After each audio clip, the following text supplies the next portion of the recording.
Welcome to High History, the show where we get lifted while digging deep into the past. This isn't your high school textbook history. No dusty dates, no boring lectures. We're talking the wild, the weird, and the what the hell really happened moments that shaped our world.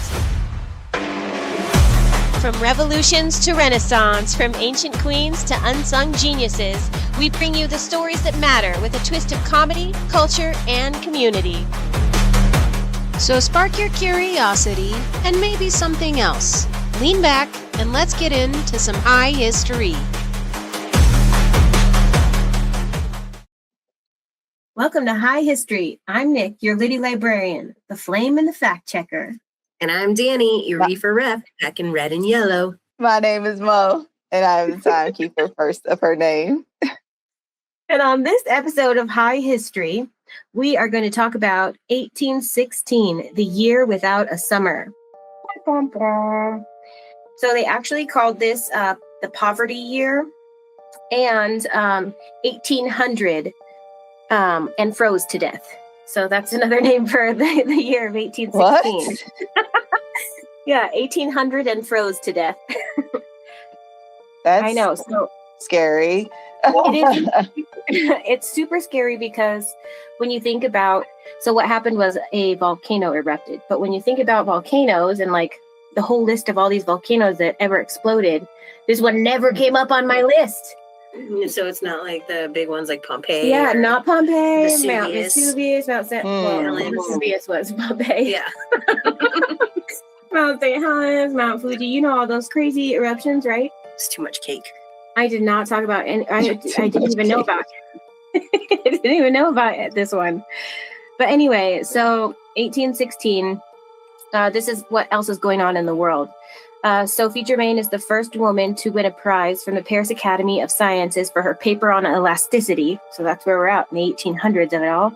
At least there's someone, a female Writing. Yeah. A paper.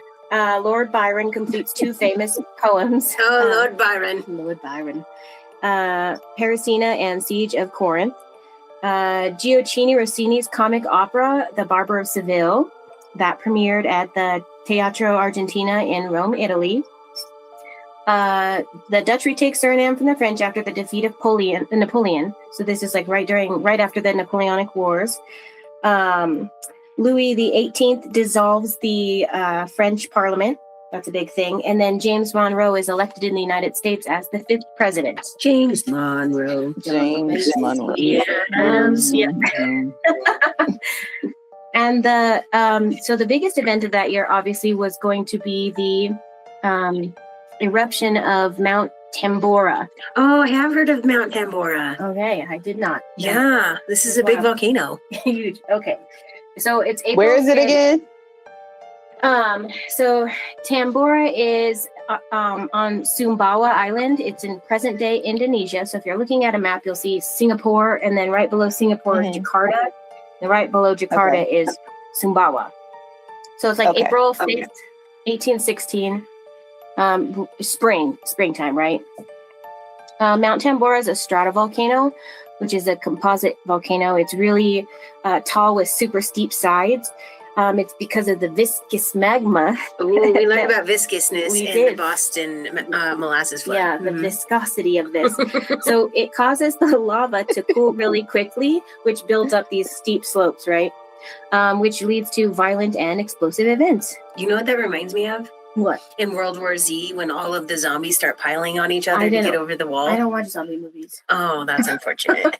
How are you going to be prepared for a zombie attack? I guess I'm not. You haven't done your proper zombie research. Yeah. Has not. No, I have a team though built up. Like I have like a cook and somebody who's good in the woods, you know, like a team to go to. Okay. Weapons master, you know. So Okay. it doesn't even have to be the zombie apocalypse. It could just be with whatever. Right. Honestly, the worst. Apocalypse now. You're not wrong, That's because fair. the worst villain in all the zombie movies are the humans that are still alive. Right. So here we are. So you're right. Okay, keep going. Survival of the fittest. Facts. All right. Okay. So the lava builds up Yes, right. like zombies. Like zombies. So two other stratovolcanoes, and we know how big they are, obviously, Mount Fuji and Mount St. Helens. And we know how much damage they did. Like Just What a great movie, Mount St. Helens. yeah, it was really good. Or that was Dante's Peak. Yeah, Yeah. caught in a tunnel. Mhm. Then Hamilton, before she was in Stranger Things. So this eruption was the largest volcanic eruption in recorded human history, and the most significant. It had the most significant impact on humans as well. Yeah. The estimate death range, because they actually never were able to tell the 1800s of it all, was anywhere from 71,000 to 100,000 deaths that were directly affected from the volcano itself, and then starvation afterwards. Mm-hmm. Yeah, it's the most destructive volcano in the past 10,000 years. Just In your research, Wow. I read that it's not the lava that's the most dangerous, it's the plastic cloud. Yeah. Yes. Ash usually suffocates people because it's so hot. It just think of fire in your esophagus, and it just goes and burns you from the inside out because you Oh wow. inhale fire. That's before the I lava. always thought it was. I thought it was the lava. Always like that substance. You know. Oh yeah. That, I mean, that can. lava, it gets. I mean, it's hot. Yeah. And Dante's Peak House is It's on fucking fire. hot. It's on fire. Yeah. Anyway. Yeah, so most destructive in 10,000 years. It spewed gases and dust and rocks into the atmosphere, about 24 cubic miles Oh my gosh. straight into the atmosphere. And that probably carried for hundreds of miles. more. Hundreds. It affected people on the other side of the world. Yeah. Man, that's So like just the immediately- visual of that. Just like It's- it's blowing my mind. Like something like that. Isn't it a super volcano like Yellowstone? that is Yellowstone supervolcano. Yeah, But that it one, wasn't Tambora. No, it was a Oh. stratovolcano. I don't think there were a lot of pictures of it because, I mean, the 1800s of it all. There were probably sketch artists, but they're not sitting in trees while the Yeah. lava comes down trying to sketch Sketch this it magic, out. I gotta catch Can this you imagine? Yeah, for historical purposes. exactly. Can you hold still, sir? I'm trying to capture you running. Right. I'm sure in the newspapers and such, the following weeks and months, they probably were able to do renderings of it. But a lot of that was probably made up, especially when it got to the other side of the world, because those people were there, obviously. But immediately upon impact, 10,000 people on that island perished, like immediate. Isn't It that wild? probably wiped out just like Vesuvius. Mm. Excuse me. So because it's, the 1800s of it all, 1816, the telegraph wasn't yet invented. So the news traveled about this volcano so slow. Oh no. So they weren't able to They get didn't get aid. Yeah, they couldn't get anything over there. Just there was another eruption in 1883, Krakatoa between Java and Sumatra. That one's a little bit more well known, and it was only 70 something years later. But the volcano that exploded at Tambora was 10 times more powerful, and people didn't even know about it until months later. Don't they all sit on the Ring of Fire? They are all on the Ring of Fire. Okay. Yes. Mm. How do you know that? I watch a lot of documentaries. And also they talked about volcanoes in Jurassic Park. They The did. Ring of They Fire is did. actually very large. Yeah, it is really, it goes all the way up through Japan. Mm-hmm. Hawaii's in the Ring of Fire. Yeah, and Hawaii, yeah. Yeah. It was just like, but you're like, doesn't it sit on the Ring of Fire? It's like, I'm yeah, just making, you're right. I'm It does. making sure that my file cabinet of knowledge is accurate. Yes. It is accurate. It's useless trivia knowledge, unless we're playing Jeopardy. Yeah, unless you're playing Jeopardy, it's true. Nick dominates in Jeopardy, though. Not even close.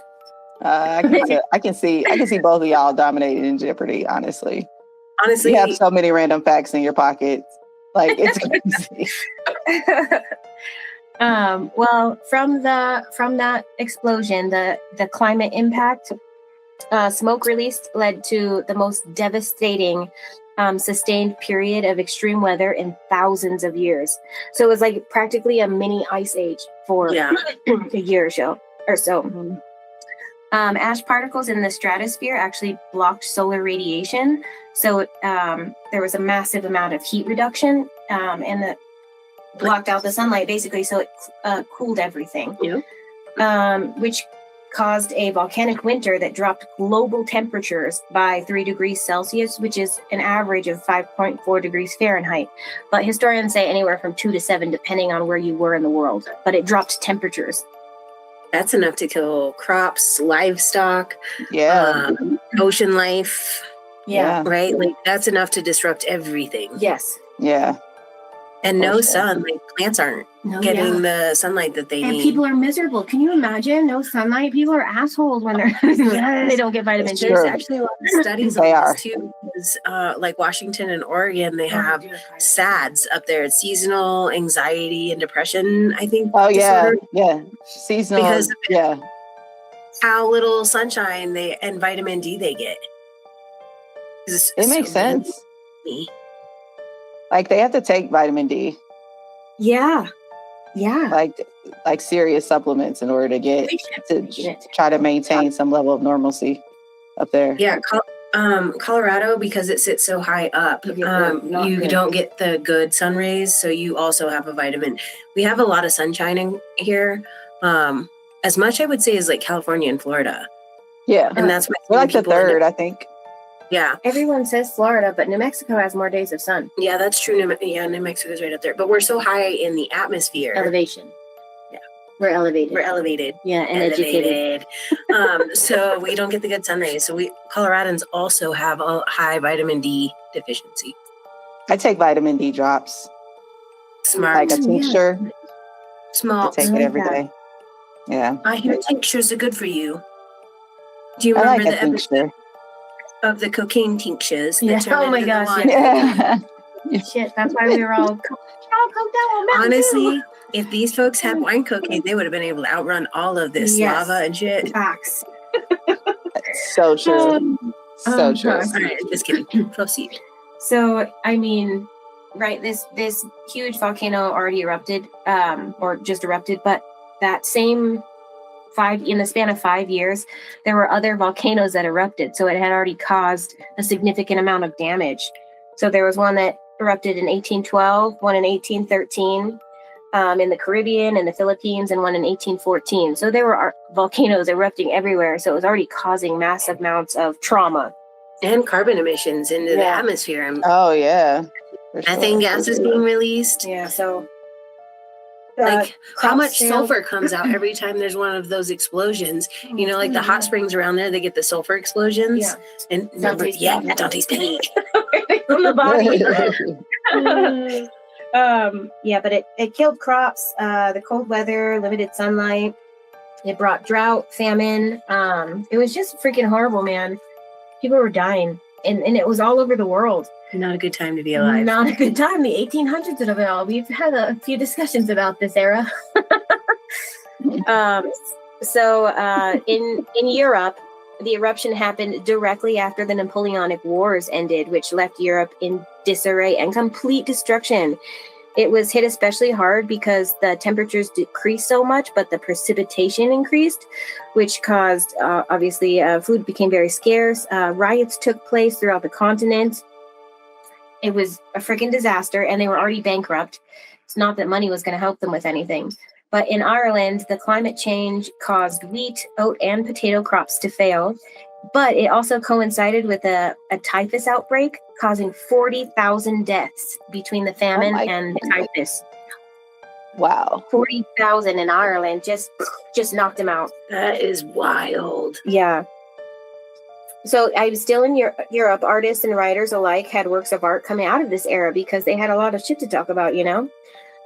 So Yeah, like you got to get their misery out somehow. yeah, Did you Right. know Right. there's a lot of science now in the field of epigenetics that is looking at how to trace the long downstream effects of things like famine, specifically the potato famine, into physiological illnesses like 3 generations later, like high anemia rates, Oh, yeah. for instance. Mm.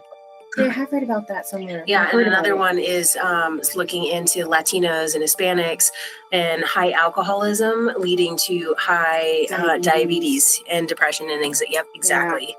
Wow. Yeah, that's wild. So Mary Shelley, you guys know Mary Shelley, right? Yeah. Married to Lord Byron. Did you know that? The Frankenstein. Yeah, she's his right? She's his wife, and he was the poet, but she wrote the better story. Right. So they had lots of writers' competitions because they're inside. They're like, we're not going outside. Like, everyone's dying, you know? And it's dark outside. So obviously that's where Frankenstein came about, Mary Shelley. John William Polydorus wrote The Vampire. And Lord Byron's Darkness came all from indoor writing contests. And many paintings that came out of this period had super weird hues in their sunsets because it was caused by the volcanic ash. So much like Caspar David Friedrich's Woman Before the Rising Sun, it's like a dull orange fading into a weird amber yellow, I guess. That's the best way I could describe it. But in the United States, it's 1816, so only like the East United States is settled at this point, right? Yep. The New England states. Yep. On the other side of the Mississippi. Exactly. Because they gave all that land to the natives. Yeah. They said, "Here, we're going to kick you out of your land, but you can have west of the Mississippi forever, and we'll never come and get it." Yeah, that was a lie. Because the government's really good about all of their deals with the natives. Yeah. Well, so it's spring, right? In northeastern United States, technically it would still be snowing, starting to melt, but because the temperatures dropped there, it continued to snow. Oh shit! Like into summer. So the soil was frozen. Food prices rose super high, which basically triggered a migration towards Indiana and Illinois because farming wasn't as hard there. And it also triggered the Panic of 1819, which is the first major economic depression in the United States. Heavy investments in the Western U.S. agriculture after the worst summer ever. They were lost when harvests stabilized in Europe, which reduced European reliance on U.S. grain. So not only did we not have money, we didn't have crops to make money. And Europe was like, "It's cool, we'll grow them anyway." Exactly. Yeah, but we got they were right. All right. We'll grow the wheat. Yeah. We're not there yet. They said, "Go to Australia. Look at all this desert we found down here." We're not there yet. In Asia, fun fact, the eruption affected environmental conditions and ecology, which gave rise to the mutation of Bengal cholera. That spread pretty darn quickly, killing tens of millions of people globally. And that didn't even end until 1823. So these Bengal cholera deaths don't even count in the volcanic deaths. Because they're different categories. It's a cataclysmic event. Subcategory of a cataclysmic. The downstream effect. So exactly. The shit rolled downhill very fast. What? As Batty would say, "Oh, gravity works." Gravity works, yeah. Yunnan province of China endured a 3-year famine because of flooding and cold weather. And because of that, many local farmers began to grow poppies, which was in place of other cash crops that failed. So guess what happened? The Yunnan province became a major producer of the world's opium. Damn right they did. And then they had 3 poppy wars. Yeah. So that's how that happened. If you haven't read there's a fantasy book by R.F. Kuang, I think is the author, called The Poppy Wars. I read Throne of Glass, and that ripped my heart out, stomped on it, lit it on fire, shoved it back in, pulled it out a few more times, quartered it, all the things. But the Poppy War was really brutal. Oh, gosh. Oh. Really well written. Really well written. The Poppy War? Yeah, Poppy Wars. Is it fantasy? Yeah. It's about magic during the time of the Opium Wars. Oh, okay. So it's in China. Yeah, it's in. Yeah, it doesn't tell you where in Asia it's at, but you can probably tell it's China because you can tell it's China. That's funny. Okay, so Arctic, like it even affected the Arctic. The volcanic winter broke up ice sheets and icebergs, which renewed the British interest in the search for the Northwest Passage, which was basically that shortcut between the Atlantic and the Pacific Oceans. Are you sure they weren't just looking for aliens? They could have been, because all those shows are about aliens. Yeah, all the Antarctica shows are about aliens. But Arctic, not Antarctic. Both. Yeah. North and South. Both. Sure. Both. Right. Well, the Arctic did end up refreezing in 1818, but the British continued to try and find that passage until the 1840s. Which is why Greenland is so important. Yeah. Today. Yes. So much Greenland. So that's so much talk around Greenland. Oh my gosh, even the Scottish Parliament was trying to make sure that they are on the same page as far as keeping the peace. Like, if something happens to Greenland, they have to make a decision. It's a NATO protected country. It'll be interesting to see how this plays out. Yes, I'm interested. Yeah. Yes. It reminds me of hockey. Yes. Two teams going out there just to beat the crap out of each other In the with little ice box. sticks and knives on their feet Well, it's basically in a ice. little aquarium. Yeah. Oh, the boy Aquarium. aquarium. It's from a book. Oh, what book is that from? I haven't read it, but I've heard a lot about it. It's called Heated Rivalry. And is it? I mean, assuming it's hockey. It's about but it's a very progressive hockey. It's about two guys that fall in love. Yeah, they actually play on opposite teams. Opposite teams, so they're rivals. Yeah. Have you read it, Mel? I haven't read it. I've been watching the show. Oh, there's a show on HBO. Oh, that's why it's okay. So that's why everyone is talking about Boy Aquarium. I was like, what the hell is this? What the hell? Obviously, girls don't play hockey. So there's no girl aquarium. There's only a boy aquarium. I don't know why they've been popping up on my feed lately, but girl hockey moves have been all up in my feed. Because they're great. Have you seen women play hockey? Yeah. No. It's wild. They're very aggressive. You're like, I Right, already know. I experienced it. All right, let's go to Asia. Where we already talked about. We Asia. already back. Okay, we're back. Yeah. We're back to the Arctic. So those drought conditions basically cause the amount of fresh water entering the Atlantic Ocean to cool down the Arctic. That's why the icebergs were melting, and it warmed up the Atlantic, which is not good for obviously all the sea creatures as well. So it boiled them. It's like a giant fish boil. Kind of, yeah. Like there's a lot of shit that was happening. So basically, this is kind of essentially like a foreshadow situation. Oh, shit's gonna hit the fan? Yeah, because by 2050, the average global temperatures are expected to increase by 4 degrees. And unlike this little global ice thing that we were in 1816, this temperature change is going to be permanent, obviously. So, and it's caused by human activity, not nature. So that sounds oddly familiar. Yeah. Right. But just think about it. In the United States alone, all of our storms, our hurricanes, tornadoes, wildfires, droughts, they're more frequent and more intense. And it's only going to get worse because we're not even up there at 2050 yet. We're not even 4 degrees. Isn't that wild? That is. What do you think? 4 degrees, it seems so much for the whole world. That's a lot. I think that might be an average though, because the one that happened in 1816, depending on where you were from the volcano, but that's globally 4 degrees. Yeah. Honestly though, when I hear it, I don't think 4 degrees is a lot, but then I really struggle finding the right temperature in my house between 68, 65, and 70, because sometimes it's just too warm and sometimes it's just too cold. And that's like 65 to 70 is only 5 degrees, and that 5 degrees is such a wild thing. It does matter for your plants, for sure. Oh my gosh, yes, my plants do not like the cold. So it sounds like it's not like a big deal, but it's such a big deal. It's a huge deal.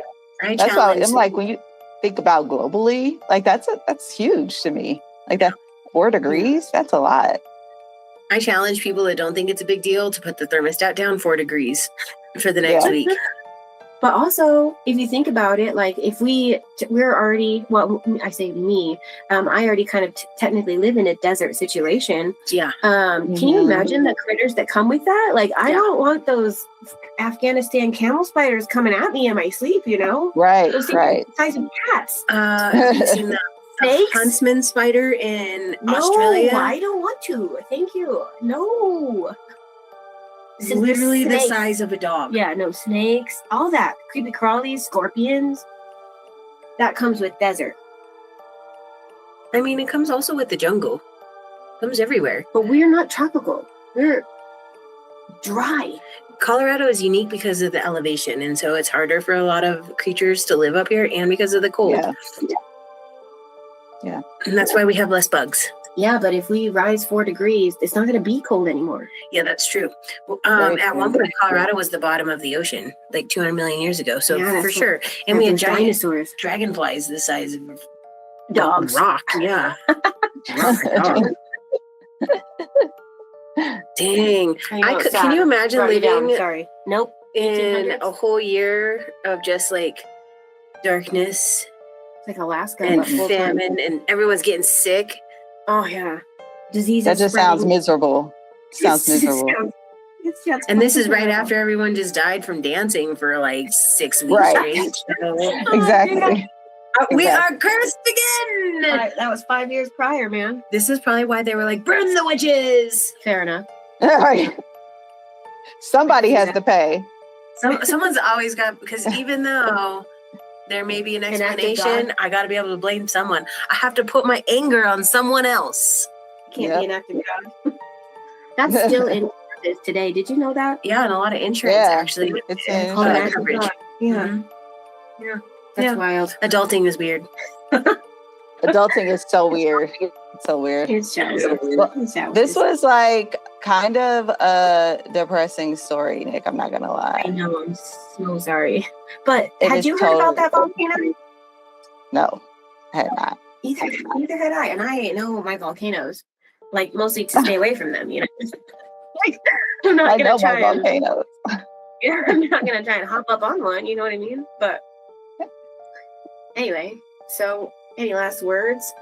So yeah, because I'm about to say these are all acts of literally acts of God. Like these are all just like nature doing its thing. It's not like man-made, situations. So it's like what do you do about things like this? It's not like you can prevent it from happening. I mean, in theory, you can do things to mitigate risk, but nature is nature. It's going to do what it does. It's not worried about us at this And I point. bet So, that would they even have had the capability? Well, I'm sure they heard about Pompeii's Mount Vesuvius.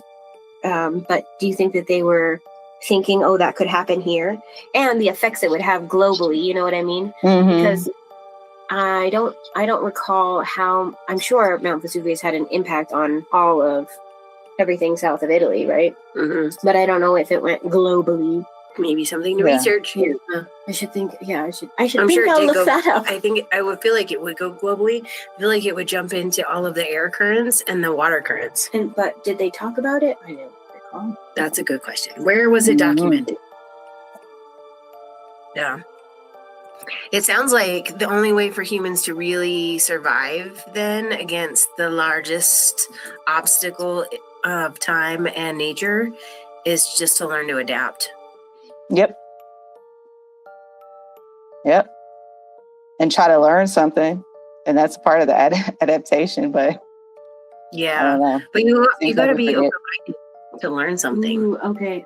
I have Sure. the answer to that question about the Mount Vesuvius did not have not as big of global effects.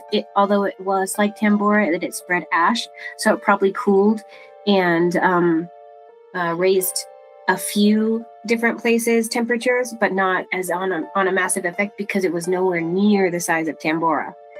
Mhm. Good. Yeah, Yeah. Thank you, Liddy Librarian. yeah. Flame I and the know. fact checker. Good I job. mean, you keep the fact checking on deck, so we appreciate that.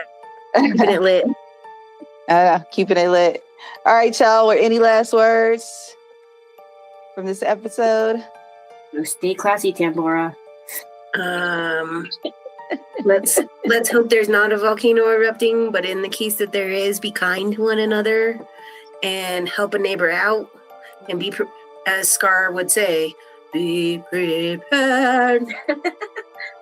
That's right. And I'll just say adapt. In changing times, you need to learn how to do that. And you can only do that by staying chronically curious. Haha. Get curious before you get furious. That's right. Well, thank you for joining us this week for this episode of High History. We'll see you next time. Thanks for joining. We out. Peace.